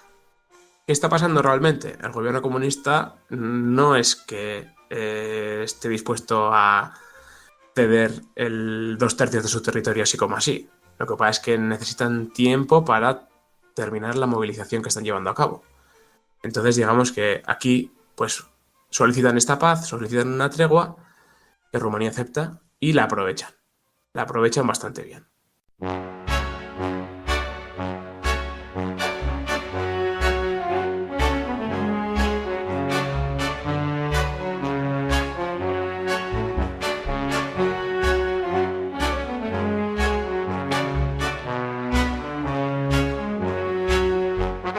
Digamos que han conseguido movilizar una masa de maniobra de unos 20.000 hombres. Están divididos en batallones que a su vez se agrupan en divisiones, digamos de una forma un poco improvisada, pero tienen ya una jerarquía y una estructura organizativa. Tienen artillería y en lugar de dirigir su ataque contra los romanos, que eran su principal preocupación, que el Estado Mayor del gobierno comunista del Ejército Rojo decide es lanzar un ataque contra los checoslovacos, que han ocupado tanto lo que hoy en día sería la frontera eslovaca como partes de lo que hoy en día aún es Hungría, ¿no? Sí. Entonces, como ellos consideran que el ejército checoslovaco es más débil, eslovacas, pero bueno, digamos que también es un ejército de leva, surgido pues también de ese proceso de desintegración del ejército austrohúngaro. Entonces se lanza un ataque al norte, sobre todo en la zona de Hatvan. Si miramos, Hatvan está al noreste de Budapest, está también bastante cerca. Si miramos en el mapa vemos la situación tan crítica que tenían los húngaros en ese momento. Cerca estaban las tropas enemigas de su capital. Qué porción tan impresionante de su territorio habían conseguido tomar las tropas de las naciones de la Pequeña Entente. Y entonces lanzan un ataque con su primera y quinta división en la zona de Hatvan. ¿Quién está al mando de este ataque?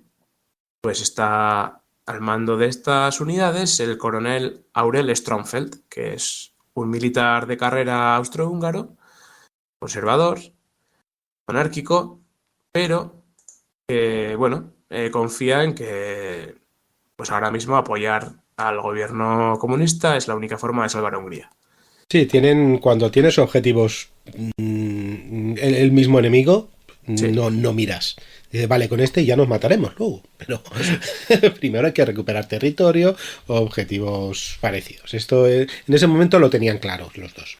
Ujú. Entonces, digamos que rompen, digamos, casi el asedio al que estaba sometido Budapest, porque Hardban está muy cerca de Budapest, Mm. y desde allí luego siguen con su ofensiva y atacan a un punto bastante interesante, que es el punto de unión entre el ejército checoslovaco y el ejército rumano, ¿no? Un clásico, ¿no? Sí, Que siempre es la zona más débil, ¿no? sí, ahí Entonces, es el hueco, que no están eso es. interrelacionados tanto y pueden meter. Ujú. O sea, eso no es como si fuese un flanco, pero metiéndose entre los dos, de los Eso cachetes. es.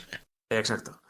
Entonces, desde Hardban atacan hacia Miskolc, que es una zona industrial que tiene, bueno, tiene también estratégicamente bastante importancia y vencen tanto a los checoslovacos como a los rumanos en esa zona y consiguen rechazarlos, hacerlos retroceder.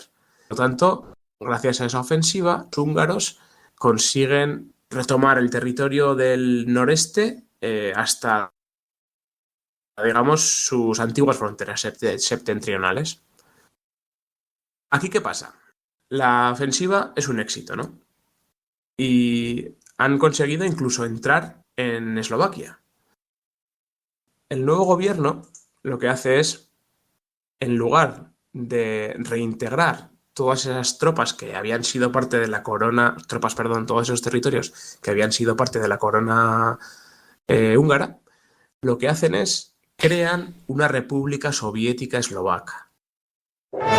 Que verían ahí, porque alguna cosa querría decir, vamos, algo que luego duraría nada, pero que alguna cosa que querría decir. No sé si tú piensas qué pretendían. Yo entiendo que en parte, bueno, en ese momento la estrategia, ¿no?, de exterior, ¿no?, la forma de hacer la guerra de todos los países que estaban siendo absorbidos por la esfera soviética, digamos, era la de expandir la revolución a toda Europa, ¿no? Yo no sé si realmente esto era una decisión que se tomó en base a unos datos o a unos criterios bien fundamentados o solamente ideológicamente, que su deber era crear los gérmenes para que la revolución siguiera expandiéndose por toda Centro Europa. No lo sé. Sí, y también, hombre, también pienso que digan, no, es que no somos, vosotros sois nuestros hermanos, no sé qué, y provocar un levantamiento en Eslovaquia. Claro. Puede ser, eso Sí. les sería muy, muy beneficioso, desde luego. Eso se olvidarían ya de los checos, tendrían un colchón ahí cojonudo y mira, ya solo tendrían que ocupar de lo solo, digo, entre comillas, de los rumanos. Uh-huh. El este, quiero decir, y luego Sí. en el sur y el oeste era otra historia. Pero vamos, que no es que le saliese demasiado bien o qué. No, le sale bastante mal, le sale el tiro por la culata. Porque hemos dicho que estos cuerpos de oficiales que estaban dirigiendo el nuevo ejército rojo, que se estaba demostrando en cierto sentido que era un ejército que podía, bueno, ser operativo, eran monárquicos, eran conservadores, eran Claro. gente de derecha y, bueno, pues digamos que este internacionalismo proletario les sonaba un poco a, ¿no? Ellos lo que querían era reintegrar las tierras a su país y entonces esto les pareció que era una cesión que no tenía nada que ver con sus propios objetivos. Entonces, bueno, pues ahí es, digamos, que donde se rompe ese idilio entre esos mandos nacionalistas húngaros y el gobierno comunista. Y se empieza a erosionar las bases del ejército.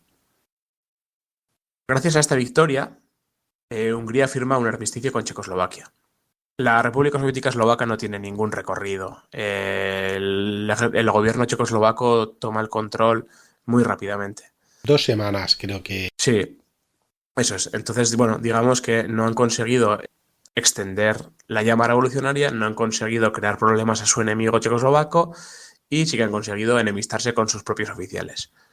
Como han firmado un armisticio con Checoslovaquia, eso significa que están aceptando de facto las fronteras que les estaban marcando los aliados. Y, a pesar de haber lanzado una ofensiva exitosa, para conseguir la paz con uno de sus enemigos, para no estar luchando en varios frentes, se retiran al sur de la línea de demarcación. Y esto sí que es, digamos, una jugada que políticamente es nefasta para el gobierno, porque los principales líderes militares dimiten y la moral de las tropas decae muchísimo.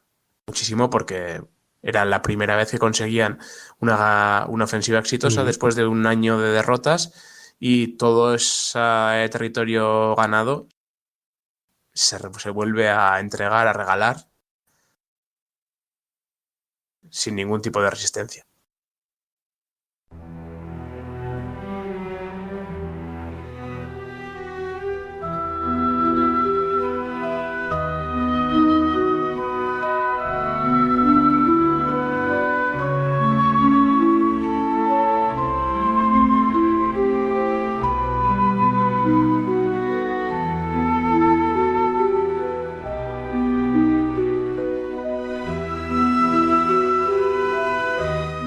Aquí es interesante, pues que bueno, que esta ofensiva de Miskolc es bastante interesante. Y si recuerdas, Dani, hablamos de que habíamos conseguido unos artículos que había escrito un periodista de un periódico socialdemócrata húngaro, que narraba un poco algunos de esos combates y hablaba, ¿no?, del efecto que tenían sobre estos combatientes, que eran muchos de ellos milicianos, que muchísimos de ellos eran obreros fabriles del área de Budapest, que nunca habían sido movilizados ni habían combatido. El efecto que causaba en ellos la artillería, ¿no? Hablaban de los famosos morteros Skoda de 305 milímetros. Sí, esos eran épicos, digamos que era como la élite de la tecnología imperial, realmente. Que bueno, sí. Checa, si quiere checa, pero claro, checa para los húngaros, chequea la suya también, o sea que eso es. Que claro, pero bueno, sí, eran unos morteros que incluso se llevaron al frente occidental para atacar ciertas fortalezas o cosas así. Eran cosas bastante útiles, de lo poco útil que tenía Austria-Hungría, o sea, así como lo siento. Y el carro de combate, que no lo llegaron a desarrollar. Eso es otra historia, eso ya hablaremos. Pero sí, es una historia sobre un artillero, ¿no? Sobre un artillero de estos morteros gigantescos de 305 milímetros, sí, señor. Sí. Bueno, pues pasamos rápidamente, si quieres, Dani, y lo resumimos, lo que nos queda un poquito de guerra muy rápido, ¿no? Digamos, hemos lanzado la ofensiva en el norte contra los checoslovacos, hemos ganado, pero al final firmamos la paz con ellos y nos retiramos. Eso hunde la moral del ejército y los mandos dimiten. Por lo tanto, la capacidad activa del ejército se reduce muchísimo. El gobierno, ante esta caída de la moral, lo que decide es que la mejor forma de hacer frente a esta situación es con una ofensiva exitosa. ¿Dónde? Pues en el único frente que les queda, que es el frente rumano, porque los yugoslavos ya han llegado al principio a su línea de demarcación y ahí se han quedado. Entonces se organiza una ofensiva para cruzar el río Tisa, atacar a las posiciones rumanas en la orilla oriental y expulsarlos de la llanura más allá de los Cárpatos. Esta ofensiva, digamos que agrupa 5 divisiones, 6 divisiones y 3 brigadas con su propia artillería. En un primer momento los húngaros cruzan el río en bastantes dos, desde la zona donde habían combatido con los checoslovacos en el norte hasta la ciudad de Szeged en el sur, a lo largo de todo el río. Y los primeros días tienen algunos éxitos, consiguen crear ciertas cabezas de puente, pero sin extenderme mucho. Los rumanos tienen tropas fogueadas, tienen tropas que pueden traer reservas, y al final los rechazan y los vuelven a enviar a la orilla occidental del río Tisa. Nos plantamos otra vez el 26 de julio de 1919 con el ejército rumano teniendo el control de toda la parte oriental del río. Y eso quiere decir que amenaza a Budapest, tranquilamente. Sí, se amanece a Budapest. Y de hecho, les cuesta 2 días preparar la operación y lanzarla, porque en la noche del 29 al 30 de julio el ejército rumano cruza el río Tisa. Se montan operaciones de señuelos, hay un intenso duelo de artillería, pero los rumanos cruzan. Y, como hemos dicho, la moral del ejército húngaro estaba por los suelos, la ofensiva había fracasado, les habían vuelto a obligar a cruzar el río y el ejército se desbanda y se retira hasta Budapest. Y digamos que es aquí donde termina la guerra húngaro-rumana de 1919 en cuanto a lo militar.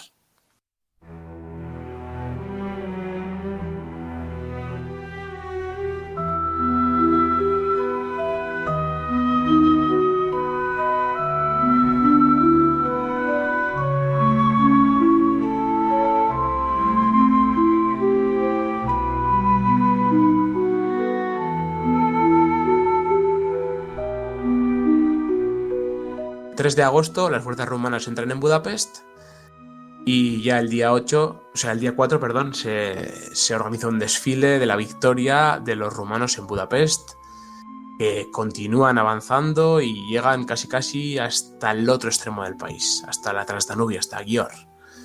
Han tomado 1.200 oficiales y 40.000 soldados húngaros prisioneros, 350 cañones, 332 ametralladoras, 52.000 fusiles, o sea, los han barrido. Es una desbandada total. Militarmente, los húngaros están acabados.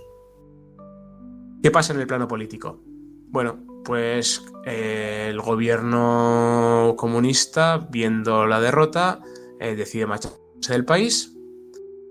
El Consejo Obrero de Budapest, que digamos que era una organización sindical de izquierda, pues visto que estaban huyendo, pues elige un nuevo gobierno bajo la dirección de Gyula Peld, que era del Partido Socialdemócrata. Y estos, bueno, lo primero que hacen es deshacer muchas de las medidas que había tomado el gobierno comunista, desestiman los tribunales revolucionarios, se disuelve la Guardia Roja, se vuelven a utilizar las organizaciones policiales para mantener el orden, ¿no? Digamos que vuelven un poco al status quo anterior. Y lo más importante aquí es que, si recuerdas, habíamos dicho que en el sur, en Arad y luego en Szeged se había creado un gobierno contrarrevolucionario. Exacto, pero era un poco prorrumano, ¿no? ¿No? Bueno, estaba apoyado por los franceses. Ajá. Bueno, no era el líder del gobierno, pero su ministro de defensa puede que te suene. Era un tal Miklos Horthy. Yo me refiero a que este gobierno, por ejemplo, este gobierno en contra, al principio es un gobierno más pro-francés, ¿no? Es un gobierno anticomunista. Sí, exacto. Que busca restaurar a los Habsburgo. Y lo consiguen. Y lo consiguen. Sí. Vale. Porque el 6 de agosto un grupo de militares conservadores da un golpe, destituye al gobierno socialdemócrata y reconoce a José de Habsburgo como regente de Hungría. Entonces tenemos en el sur... Madre mía. Un ejército, un gobierno conservador con un ejército nacional que está dirigido por Miklos Horthy, que era un almirante que todos conocemos, y en el propio Budapest una camarilla de militares conservadores han dado un golpe y han puesto al candidato Habsburgo pues como regente de Hungría. En los aliados esto no les hace ni puñetera gracia. Para el 23 de agosto ya han conseguido que José de Habsburgo abdique. Pero los aliados entonces, ¿qué tienen sobre la mesa? ¿Qué es la única carta que pueden utilizar para que Hungría sea una suerte de estado estable y que puedan, digamos, negociar con ellos? Pues bueno, pues cogen al gobierno contrarrevolucionario del sur, que estaba en la ciudad de Szeged, y les permiten entrar en Budapest. Y entonces ese gobierno, que estaba apoyado por un ejército nacional al mando de Miklos Horthy, del almirante, que se había formado pues con remanentes de unidades que se habían ido disgregando, que algunas de ellas se habían reagrupado en Austria. Incluso estas integrantes de la división Szekely que te he dicho antes también se unieron al Ejército Nacional, entran en Budapest. Y entonces tenemos el nuevo gobierno, el 1 de abril de 1920. Y entonces se crea la Asamblea Nacional Provisional y Hungría vuelve a ser una monarquía. Pero no una monarquía Habsburgo, porque los aliados habían luchado contra los Habsburgo y no querían verlos ni en pintura, ¿no? Como estos militares eran conservadores y monárquicos y querían seguir teniendo la figura de un rey, permitido por los vencedores, lo que hacen es nombrar un regente y cogen al almirante Horthy y lo nombran regente de Hungría. Este regente tiene todos los poderes de jefe del Estado y comandante en jefe de las Fuerzas Armadas, por lo tanto pues puede nombrar y destituir al primer ministro, convocar y disolver el parlamento, Sí, proponer es lo leyes, mismo, todo es lo que mismo quiera. que un rey. Sí, vamos, nos encontramos con Horthy, eso que decían, ¿no? Que era un regente sin rey. Y un almirante sin flota. Sí, sí, y de un almirante sin flota y sin mar, en un país sin puertas.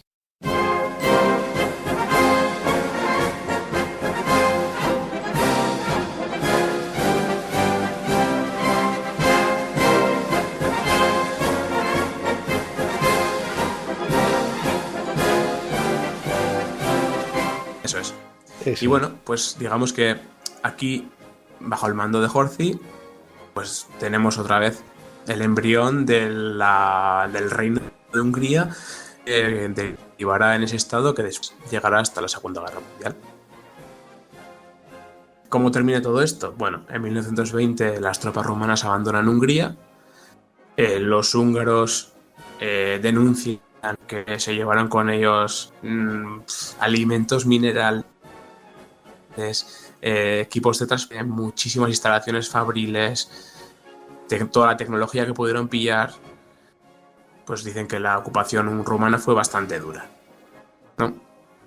Y llegamos, y bueno, por cierto, pues se quedan con todas sus reclamaciones territoriales, se quedan con toda la Transilvania y se quedan con parte del Banato y con parte de la Bucovina. Vale, pero ¿a Rumanía le habría interesado quedarse Hungría o habría sido una región demasiado inestable, tal vez? O a lo mejor a los franceses y a los ingleses no le habría interesado una Rumanía tan fuerte también, yo qué sé. No sé si entraba dentro de los planes de los rumanos incorporar tanta porción de territorio. Sí, sí, pero ya que estamos, todas estas naciones se han dedicado a decir, pues bueno, pues hasta la cocina y la cocina me la llevo, ¿no? Entonces, pues no lo sé si fue algo que dijeron, alto, hasta aquí. Sí, al final también un poco por mantener el equilibrio, ¿no? Que ninguno fuese lo suficientemente fuerte, lo suficientemente grande como para poder alzarse sobre los demás y tener una superioridad tan clara, ¿no? Ellos buscaban el equilibrio en la zona de Centro Europa y de Europa Oriental, creando esos estados tapón, ¿no? Y yo creo que Hungría bajo control, también servía esas funciones igual que los demás, que entiendo. Sí, no, hombre, es cuestión también de ponerse en ese momento allí y a ver. No sé, pero que me parece eso, ¿no? Que en ese momento nadie, todo lo conquistado, nadie lo tiraba, ¿no? Si realmente hemos dicho, oye, hemos entrado en Eslovaquia y hemos montado una república eslovaca. ¿Cómo? Haberte lo quedado, ¿no? Pues no sé, digo, pues sí, o yo qué sé. Entonces, pues por eso me extraña. He entrado en Budapest y a lo mejor, pues, no sé, en fin, un poco... pues eso, hacer un poco de geopolítica de la época, a ver qué razones movían una cosa u otra y... Bueno, pues ya continuamos, que podemos investigarlo un poco para el siguiente, no sé, a ver si encontramos algo de bibliografía sobre el tema. Sí, igual sí, me parece curioso, sí, o a lo mejor el tratado, pues yo qué sé, a ver, digo yo los franceses porque era el ejército que más cerca estaba. Sí. Allí, o sea que... Los que movieron todos los hilos fueron los franceses, sí, sin ninguna duda. Los británicos andaban a otras cosas. Sí, ellas les interesaba más el tema mediterráneo y tal, todo donde pudiese parar su flota. Lo demás, mientras estuviese dividido, les daba un poco igual.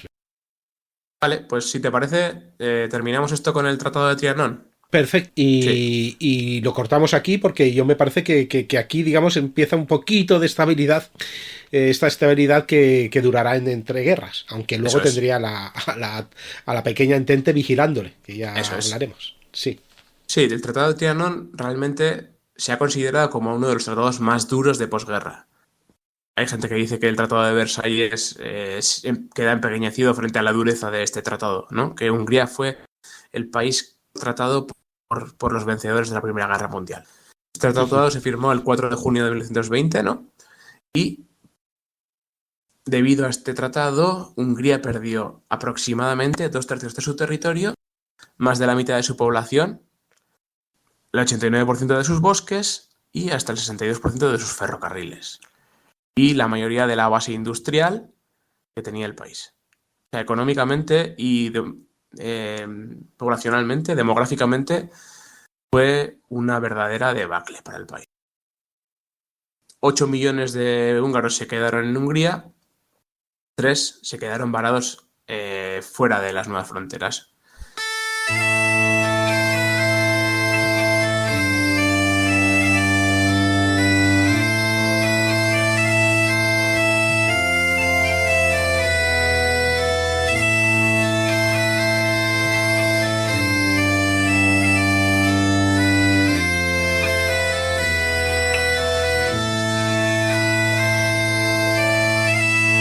Vamos a hacer un poco memoria, ¿no? ¿Quién se quedó con partes de Hungría? Checoslovaquia se quedó con toda la parte que ahora mismo es Eslovaquia y parte de la Bucovina. Yugoslavia se quedó con Croacia y con parte del Banato. Rumanía se quedó con toda la Transilvania, con parte del Banato y con parte de la Bucovina. Y Austria se quedó con un cachito de Hungría, o sea, hasta Austria salió ganando. ¿Y Polonia no se quedó nada? Polonia no se quedó nada. No. Polonia aspiraba a Eslovaquia. Sí. A quedarse con Eslovaquia, eso está claro. Sí. Que lo intentó. Lo que pasa es que, bueno, pues las cosas cuando llegaron. Pero bueno, sí. Hay los polacos. Sí. Otra trilogía sería Polonia. En entreguerra. Pero eso bueno, ya ideas para luego, que es muy, muy, muy desconocida. ¿Qué más cosas les pasaron? Pues que al final con las nuevas fronteras lo que consiguieron es que no tuviese ninguna frontera natural que pudiera suponer un obstáculo de defensa, amigos. Exacto. O sea, era una llanura completamente indefensa, sin ningún tipo de altura ni obstáculo natural para crear líneas fortificadas o para poder defenderse de los ataques de esos países que los rodeaban. Dependía de algún río y poco más. O sea, se había convertido otra vez en lo que era Polonia o lo que era Checoslovaquia y los Sudetes, vamos. Ya no tenía... se quedaba muy desguarnecida y necesitaba mucho más ejército que no podía tener. Es decir, estaba totalmente a merced. Sí, eso es. Además, en cuanto a recursos, pues había perdido los principales recursos naturales que tenía. Hierros, minerales, carbón, madera. Y entonces la poca industria que le quedaba, que estaba casi toda en Chequia, localizada, en Eslovaquia, sí, la parte eslovaca sobre todo, sí. Bratislava, etcétera, sí. La que le quedaba ahora mismo estaba en los alrededores de Budapest, pero para poder servir de materias primas a esta industria, pues era completamente dependiente de las importaciones. Entonces lo único que se le quedó fue una llanura rural, bastante densamente poblada, pero con una economía agrícola. Entonces se dice que en aquel primer momento la densidad era tan alta de población, porque había habido flujos de refugiados y todo, pues que la producción nacional de alimentos pues era insuficiente para satisfacer las necesidades de los húngaros. Pues el gobierno parece ser que con las decisiones que tomó fue un poco la vía de la industrialización. Por esto estamos viendo que de cara a la Segunda Guerra Mundial, pues ya tenemos ciertos hándicaps que nos obligan a industrializar nuestro país. Y ojo que fue dura, ¿eh? Fue dura la industrialización porque el pueblo pasó mucha hambre Sí, para lograr eso. Muchísima. Sí. Y mano de hierro. Las limitaciones militares fueron súper severas, fueron una pasada. El objetivo del ejército es que estuviese reducido al mínimo solamente para mantener el orden interno. Podía tener hasta 35.000 miembros, tropas y oficiales, tenían que ser todos voluntarios y estaba prohibido el servicio militar obligatorio. El equipamiento, pues estaban muy limitadas las ametralladoras, lanzagranadas, morteros o cañones. Digamos que tenía que ser el armamento ligero básico casi previo a la Primera Guerra Mundial. Paró del ejército ciertas ramas como pueden ser, por ejemplo, los funcionarios de aduanas o el cuerpo de fronteras que podían utilizarse para aumentar, para engrosar ese ejército, ¿no? Entonces se separaron y entonces no entraban dentro de ese cómputo. La artillería también estaba limitada, solo podían tener obuses de 105 y luego morteros ligeros y medianos, un número muy pequeño, cerca de un centenar. Y luego completamente prohibidas las unidades blindadas, antiaéreas y la Fuerza Aérea. La Marina, bueno, tampoco es que había perdido su salida al mar. Les permitieron tener una flotilla para vigilar el Danubio. Sí. Estaba limitada a 8 patrulleros y 2 lanchas un poco más pesadas a motor. Y una cosa muy importante, ¿no? Que es que se disolvió el Estado Mayor. Se prohibió organizar grandes unidades estratégicas, ¿no? Solamente se podían tener las unidades administrativas y no agruparlas en agrupaciones mayores que pudieran utilizarse para organizar acciones ofensivas. Y quien dice ofensivas es para poder defenderse en caso de... Sí. No tengas ninguna duda de eso. Sí. Estado Mayor también a los alemanes se lo prohibieron. Otra cosa es que, a ver, tú un Estado Mayor lo acabas formando. Sí, hombre, eso es de todas las cosas que puedes trampear, esa es la más fácil de todas. No deja de ser... Necesitas 3 despachos montar una oficina, eso te iba a decir. Exacto, una mesa grande y 4 mapas. Venga. Y bueno, pues nada, Dani, pues yo creo que con esto podemos dejarlo por ahí, ¿no? Pues sí, porque hemos dejado una época de más estabilidad, ya lo hemos visto, vigilante rodeada por estos enemigos, ¿no? Que a la mínima van a saltar sin dejarle hacerle mucho. Ellos van a desarrollar su industria a coste de muchísimos sacrificios y lo dejamos preparado, no exactamente para la guerra, pero sí que para, digamos, esos tiempos revueltos de mediados de los 30, ¿vale? Que van a empezar a revolucionar todo el mapa de nuevo de Europa. Sabíamos ya que no, ya sabían las élites que eso no se iba a quedar muy así y bueno, pues a partir de ahí veremos, porque hay mucho movimiento y ya es cuando Hungría pues empieza a ver una pequeña salida y de allí a la guerra un poquito más. Vale, perfecto. Oye, pues... Sí, veremos cómo se posiciona en el juego de alianzas en la Europa de entreguerras, veremos también pues cómo va evolucionando sus planes industriales y cómo dirige sus pues bastante escasos recursos en algunas líneas estratégicas bastante interesantes, no sé, yo creo que está bien. Podemos hablar de cosas bastante chulas. Perfecto, sí, ya tenemos esa previa, ya tenemos cómo se ha formado la Hungría moderna y la Hungría del siglo XX, o sea, vamos a prepararnos ya para la guerra. Sí, la Hungría moderna, porque esto, digamos que es un hito en la historia húngara hasta hoy en día, ¿eh? Tú viajas a Hungría y hoy en día ves referencias a Trianon en todos lados. Sí. Fue algo muy traumático para la sociedad húngara del momento. No me extraña. ¿Y hace mucho que has estado en Hungría? Creo que estuve hace 4 años. Y este año estaba en Rumanía. Este año estuve en Rumanía. Ah, mira. Me tocaba verlo del otro lado. Está bien. ¿Y qué te pareció en la Hungría actual? Bueno, lo primero es que es bastante difícil comunicarse con la población fuera de las ciudades, porque tampoco el conocimiento de inglés en las zonas rurales no es muy alta, y con el húngaro al final es bastante infernal, no se consigue entender nada de nada. Pero sí, al final, o sea, geográficamente es una llanura plagada de pequeños bosquecillos y es un país bastante recomendable. Es muy agradable para visitar en coche, para ver si tienes cierta libertad para moverte, y se come bastante bien, la verdad. Ajá, Budapest también, ¿no? Sí, Budapest es espectacular, me han dicho. Sí, yo no he llegado a estar, pero vamos. Sí. Pues habrá que conocerlo. Rumanía sí que algo lo conozco, pero habrá que conocerlo. Es, como mínimo Budapest, parar y bueno, te puedes ir para algún sitio.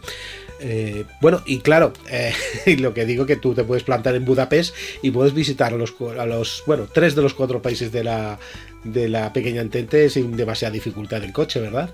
Sí, de hecho lo hicimos, o sea que... Ah, mira. Sí. Muy bien, bueno, lo digo porque unos amigos van a Budapest y van a hacer exactamente lo mismo. Mira, vamos a ver Rumanía, vamos a ver Eslovaquia, vamos a ver Chequia, y bueno, vamos a Praga, vamos, y luego vamos a Viena también. Digo, ostras, bueno, pues te quedaría sí, lejos, al final pero vamos, ya. Moviéndote un poco por la zona norte, si vas un poco siguiendo el curso del Danubio, ahí al final vas cruzando fronteras. Qué bien, qué chulo. Un viaje recomendable. Sí. Bueno, oye, pues lo acabamos aquí con esta idea de viaje, ahí por la pequeña entente y por este reino sin rey y controlado por un almirante sin flota y sin mar, y ya nos abocamos a los años 30 en el próximo episodio. Oye, pues Iñaki Aldasoro, muchas gracias, como siempre. Gracias a ti, Dani. Un placer estar aquí con vosotros. Bueno, y a vosotros, que sois los oyentes, por supuesto, pues si os ha gustado, dadnos un like, utilizad los comentarios, y bueno, pues si encima queréis más, pues tenéis el botón azul de apoyar para que pues Casus Belli continúe como hasta ahora. Creo que eso es todo. Nos vemos en el próximo episodio.